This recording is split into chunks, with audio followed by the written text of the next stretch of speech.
नमस्कार दोस्तों, स्वागत है आपका हमारे YouTube चैनल एग्ज़ाम इंडिया में। आज का हमारा टॉपिक रहेगा राजस्थान से संबंधित कुछ प्रमुख जो ग्रंथ हैं और किताबें हैं, उनका नाम, उनका लेखक का नाम और साथ में उनकी कुछ एक्स्ट्रा डिटेल्स जो कि अखबार उसमें एग्ज़ाम में पूछी जाती हैं और हम लोग कई बार भूल जाते हैं और कर नहीं पाते या गलत करके आ जाते हैं, तो नेगेटिव मार्किंग के चक्कर में फंस जाते हैं। तो आगे से ऐसा नहीं हो, इसके लिए हमने एक अलग से वीडियो बना दी है। ये पार्ट फर्स्ट है, इसमें कुछ 40 के लगभग किताबें हैं जिनका नाम है। पार्ट सेकंड के अंदर और भी बुक्स लेके आऊँगा और उनका नाम बता दूंगा मैं आपको। तो इस वीडियो को पूरा देखिएगा, चाहे लाइक मत करिए, शेयर मत करिए, पर वीडियो को पूरा देखिएगा जिससे आपका फ़ायदा हो सके। ठीक है, तो फर्स्ट बुक पे चलते हैं अपन। फर्स्ट बुक की बात करें तो अर्थशास्त्र, सबको तो पता है दोस्तों, बहुत ही प्राचीन और अच्छी बुक की मानी जाती है, प्रसिद्ध है। चाणक्य और कौटिल्य इनका दूसरा नाम था। विष्णुगुप्त भी इन्हें कहा जाता है, विष्णुगुप्त इनका तीसरा नाम है, यानी प्रथम नाम ही बोल सकते हैं इसको। विष्णुगुप्त इनका ओरिजिनल नेम है, कौटिल्य और चाणक्य इनको बोलते हैं। ये चंद्रगुप्त मौर्य के गुरु थे और ये घनानंद के दरबार में रहते थे। चंद्रगुप्त मौर्य के गुरु थे और घनानंद के दरबार में रहते थे। इन्होंने ये अर्थशास्त्र लिखी थी। इस ही अर्थशास्त्र के अंदर सर्वप्रथम जनगणना का उल्लेख मिलता है भारत का। और सेकंड बुक की बात करें तो पृथ्वीराज रासो, ये भी बहुत ही इम्पोर्टेंट है राजस्थान के इतिहास के लिए। चंद्रबरदाई, जो कि पृथ्वीराज चौहान के दरबारी थे, उनके मित्र थे। ये पृथ्वीराज चौहान के साथ ही इनका जन्म हुआ था, पृथ्वीराज चौहान के साथ ही इनकी मृत्यु हुई थी। तो पृथ्वीराज रासो के अंदर किसका उल्लेख मिलता है? राजपूतों की उत्पत्ति का। राजपूतों की उत्पत्ति का उल्लेख मिलता है किससे? अग्निकुंड सिद्धांत से। किससे मिलता है? अग्निकुंड सिद्धांत से। तो किसका उल्लेख मिलता है यहाँ पे? अग्निकुंड सिद्धांत से राजपूतों की उत्पत्ति का उल्लेख मिलता है। ओके, नेक्स्ट बात करते हैं थर्ड बुक की, the annuls and antiquities of Rajasthan. ये लिखी थी अपने कर्नल जेम्स टॉड ने, जो कि बहुत ही प्रसिद्ध थे अपने समय के, और राजस्थान के इतिहास का जनक भी इन्हें कहा जाता है। ये बात भी पूछी जाती है एग्जाम्स के अंदर। इसका दूसरा नाम है the central western Rajputana state of India. The central and western Rajputana state of India. ये 1829 में प्रकाशित हुई थी। 1829 में प्रकाशित हुई थी। कर्नल जेम्स टॉड को घोड़े वाले बाबा भी कहा जाता है। इन्होंने पूरे राजस्थान का भ्रमण करके राजस्थान पर दो किताबें लिखी थी, जो जिनमें से एक है the annuls and antiquities of Rajasthan. इसके बाद बात करें तो military memoirs of mister George Thomas. Military memoirs of mister George Thomas, इनके लेखक हैं विलियम फ्रैंकलिन। इस बुक के अंदर राजस्थान का सर्वप्रथम राजस्थान नाम जो था वो लिखित रूप में दिया गया था। राजपूताना नाम जॉर्ज थॉमस ने दिया था, तो उस राजपूताना को मौखिक रूप से तो जॉर्ज थॉमस ने दिया था, तो लिखित रूप से किसने दिया था? विलियम फ्रैंकलिन ने इस बुक के अंदर दिया था। ठीक है, इसके बाद बात करते हैं नेक्स्ट बुक की, हम्मीर महाकाव्य। बहुत ही प्रसिद्ध ग्रंथ जो नैनचंद सूरी ने लिखा था। ओके, फिर आती है काव्य मीमांसा। काव्य मीमांसा राजशेखर ने लिखी। और वीर विनोद, ये हमारे श्यामल दास जी ने लिखी, जिनको ये उपाधि मिली हुई थी किसकी? कविराज की। ओके, ये याद रखिएगा तीनों, क्योंकि ये बहुत ही इंपॉर्टेंट है एग्जाम की दृष्टि से। नेक्स्ट बात करते हैं श्रावण प्रतिक्रमण सूत्र चूर्णी। बहुत ही इंपॉर्टेंट ग्रंथ, क्वेश्चन जरूर आएगा यहाँ से। ये कमल चंद्र ने लिखी। किसके शासनकाल में लिखी? मेवाड़ के गोहिल वंश के तेज सिंह के शासनकाल में। तेज सिंह के शासनकाल में लिखी। कब लिखी? 1260 के अंदर लिखी। ये राजस्थान का ताड़पत्र पर चित्रित प्रथम ग्रंथ है। क्वेश्चन इस प्रकार के से आएगा कि राजस्थान का ताड़पत्र पर चित्रित प्रथम ग्रंथ कौन सा है? तो श्रावण प्रतिक्रमण सूत्र चूर्णी आप बता दीजिएगा। या फिर ऐसे पूछा जाए कि ये किस टाइम पे लिखा गया, तेज सिंह के टाइम पे 1260 में कमल चंद के द्वारा लिखा गया। ठीक है, इसके बाद बात करें तारीख ए अलाइया, इसी को कहते हैं खजाइन उल फुतू। ये अमीर खुसरो ने लिखी। अमीर खुसरो तो आप जानते ही हो, तोता ए हिंद की उपाधि है इनको, तोता ए हिंद की उपाधि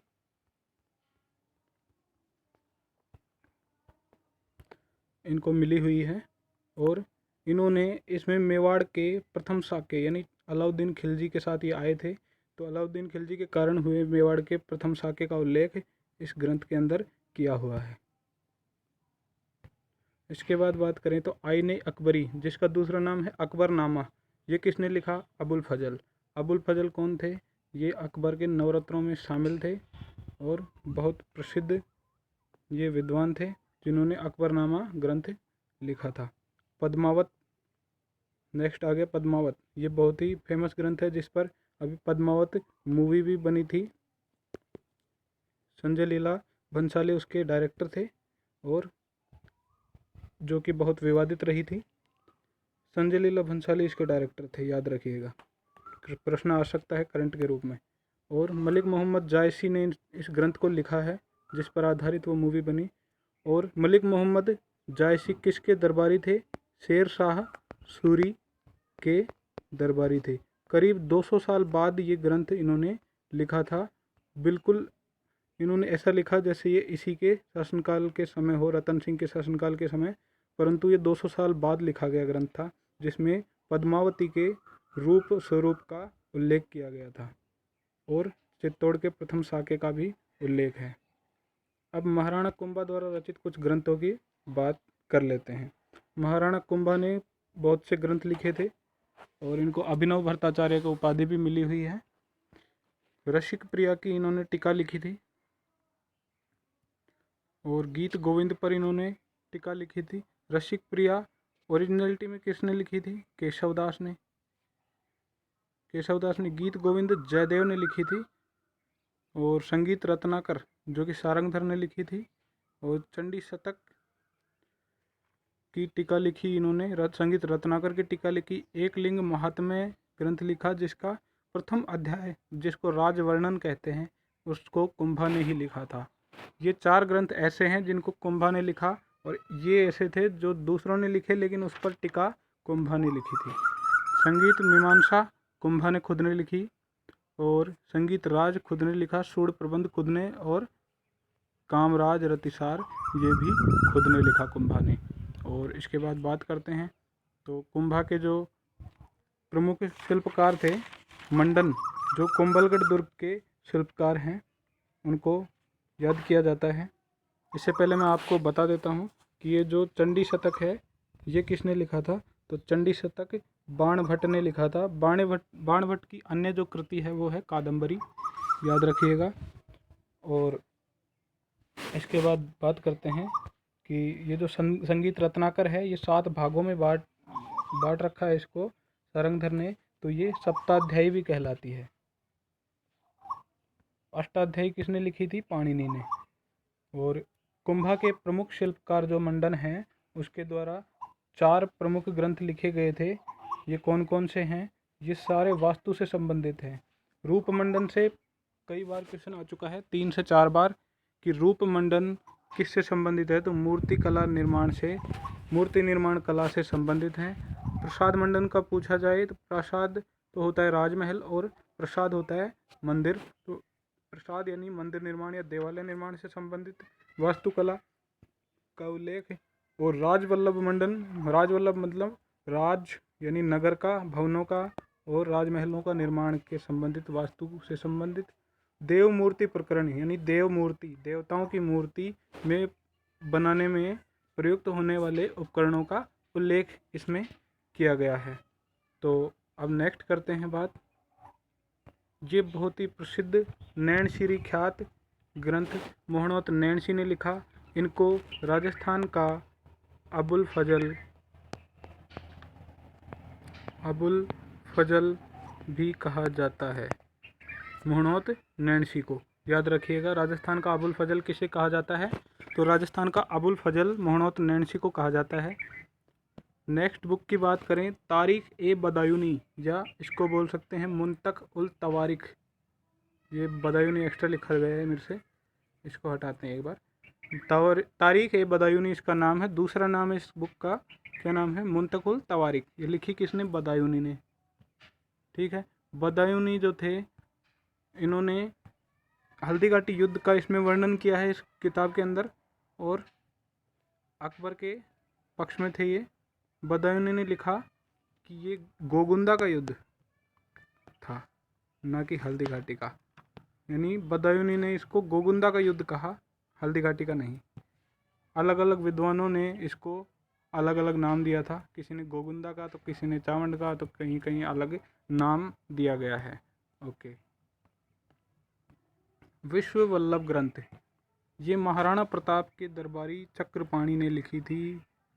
ये एक भूगोल विषय पर लिखा गया ग्रंथ है, याद रखिएगा। कई बार प्रश्न में नाम इस प्रकार देगा ग्रंथ का, जो आपको थोड़ा सा चकमा दे सकता है कि विश्व वल्लभ ग्रंथ किसका लिखा हुआ है। ये तो बता दोगे चक्रपाणी का लिखा हुआ है, लेकिन किस विषय पर है? भूगोल विषय पर है। अगला इम्पोर्टेंट है राणा प्रताप रो झुलनो। राणा प्रताप रो झुलनो जो है, ये ग्रंथ लिखा था किसने? ये अपने रामा सांधु तथा माला सांधु, जो प्रताप के दरबारी थे, महाराणा प्रताप के दरबारी। और ये हल्दी घाटी युद्ध में साथ में गए थे सेना के, ताकि ये अपनी कविताओं और संगीत के द्वारा सेना का साहस बढ़ा सकें। ये संगीतज्ञ भी थे दोनों, और कवि भी थे, लेखक भी थे ये। ठीक है, इसके बाद बात करें तो वेली किशन रुक्मणी री। ये इतना इम्पोर्टेंट ग्रंथ है कि यहाँ से तो प्रश्न बनेगा ही बनेगा। वेली किशन रुक्मणी री ग्रंथ लिखा किसने? पृथ्वीराज राठौड़, जो मारवाड़ रियासत, ये शायद बीकानेर रियासत से संबंध रखते हैं। ये इस ग्रंथ को इन्होंने लिखा था गागरोन दुर्ग के अंदर बैठकर। गागरोन दुर्ग के अंदर इस ग्रंथ को लिखा था। अब इसके बारे में डिटेल से बात कर लेते हैं थोड़ी सी। ये जो ग्रंथ है, इसको महाकवि दुर्सा आड़ा, जो कि अकबर के दरबार में रहते थे, इसको पांचवा वेद कहा है उन्होंने। पांचवा वेद, यानी 4 वेद हैं तो पांचवा वेद ये है। और 18 पुराण है तो 19वां पुराण कहा है। 5वां वेद और 19वां पुराण कहा है। इसके बाद बात करें तो पृथ्वीराज राठौड़ की भी बात कर लेते हैं। इनको इटली के विद्वान थे एक टेस्टिटोरी। टेस्टिटोरी ने इनको क्या कहा है? डिंगल का हेरोस। डिंगल का हेरोस किसे कहा जाता है? पृथ्वीराज राठौड़ को। ये डिंगल का हेरोस पृथ्वीराज राठौड़ को किसने कहा था? इटली के विद्वान टेस्टिटोरी ने। और अगला है जगत प्रकाश, जो कि महाराणा जगत सिंह प्रथम, मेवाड़ के महाराणा जगत सिंह प्रथम पर लिखा गया है। वो लिखा था उनके दरबारी कवि विश्वनाथ ने। इसका कोई ज़्यादा पूछा नहीं जाता, फिर भी आपको बता रहा हूँ। लेकिन ये जो प्रथम ग्रंथ है, ये वाला, इसको आप ज़रूर देख लीजिएगा, बहुत ही इम्पोर्टेंट है प्रत्येक लाइन। इसके बाद बात करते हैं कुछ हम्मीर से संबंधित कुछ प्रमुख ग्रंथ हैं। हम्मीर हट। अब देखिए, हट कौन करता है? चंद्रशेखर आज़ाद। चंद्रशेखर आज़ाद हट से ही तो लड़ाई की थी उन्होंने, तो चंद्रशेखर ने लिखा हम्मीर हट। ये याद करने की ट्रिक हो गई। जयसिंह सूरी ने हम्मीर मदमर्दन लिखा था। हम्मीर मदमर्दन जयसिंह सूरी ने लिखा था। हम्मीर महाकाव्य किसने लिखा? ये नैनचंद सूरी ने लिखा। याद रखिएगा, कंफ्यूज मत होइएगा, सूरी हैं दोनों। जयसिंह सूरी ने हम्मीर मदमर्दन और नैनचंद सूरी ने हम्मीर महाकाव्य। सारंगधर ने कौन सा लिखा? हम्मीर रासो। लेकिन बाद में एक हम्मीर रासो और लिखा गया था, जिसको किसने लिखा? जोधराज ने। ये अलग अलग शताब्दी के ग्रंथ हैं, जो कि एक तो मेवाड़ के राणा हम्मीर थे, जो सिसोदिया वंश के संस्थापक थे, उन पर लिखा गया हम्मीर रासो। और एक हम्मीर देव चौहान जो थे, उन पर लिखा गया था। तो सारंगधर और जोधराज, ये अलग अलग ग्रंथ लिखे इन्होंने, हम्मीर रासो। इसके बाद बात करते हैं हम्मीर रायण। अब देखिए, इसमें यह आया हुआ है ना, तो इसमें भी ये आया हुआ है, और किसी में लेखक में ये नहीं आया था अभी तक। आया था लेकिन इसमें आप याद करने का ट्रिक रख लीजिए, हम्मी रायण तो व्यास भांडव, कैसे भी करके इसको याद कीजिए क्योंकि ये बहुत इम्पोर्टेंट है। बातारी फुलवारी, ये तो सबसे इम्पोर्टेंट ग्रंथ है। विजयदान देथा इसके लेखक हैं। विजयदान देथा, बातारी फुलवारी। विजयदान देथा ने एक नाटक लिखा था जिसको बाद में चरणदास चोर के नाम से पुनः लिखा गया। और मीराबाई के कुछ ग्रंथ बता देता हूँ मैं आपको। मीराबाई का ग्रंथ एक पदावली है जिसे राग सोरठा कहा जाता है। राग सोरठा, इसमें कविताओं का संग्रह है।